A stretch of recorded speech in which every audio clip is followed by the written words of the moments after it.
My name's Dylan Carter. I was a former journalist at the Kyiv Post.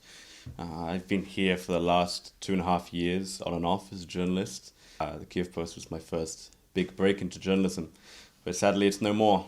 It was very abruptly closed by our owner.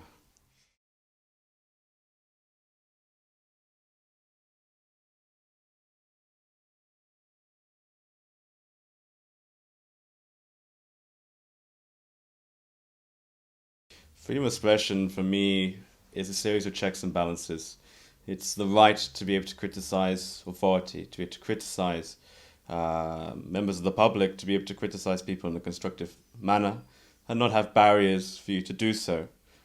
Here in this part of the world, it's an extremely complex and complicated issue. Holding public officials to account is extremely difficult, and journalists need the right to be able to publish information, to be able to criticize certain officials.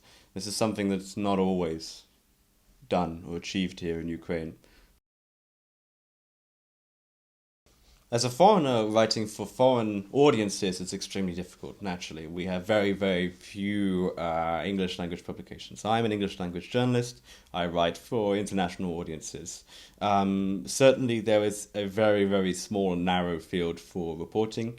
Another large problem is while you may be able to quite easily be published here, there isn't always the interest in Ukraine. So it's definitely very hard sometimes for, especially talented local Ukrainian journalists who might write both in English and in Ukrainian or Russian, to get their voices heard on an international platform. There are definitely new projects being launched here in Ukraine right now, some of which I've worked on, to definitely propel these voices, to show that Ukraine is part of the European community and definitely part of this European vision.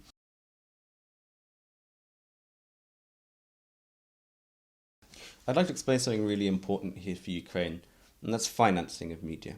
This is this all freedom of expression, all press liberties around here revolve around financing. Unfortunately, we are the second poorest country in Europe, and as a part of that, it means that our media generally isn't profitable. Now, this means something very important. It means that you either get all your money from a certain individual, you have completely non-independent media, you receive 100% of funding from a very politically exposed individual, and you therefore have no press freedom. You are used as a press service almost of an oligarch. The alternative is to go through NGO funding, for-profit models of journalism like we see in the rest of Europe. In any established publication tries to turn a profit. This model in Ukraine is extremely weak, and it's an extremely miserable existence to try and be a journalist working on this format. That's the most important thing I would say, is we can't have freedom of speech in this country until we have working financing of our media.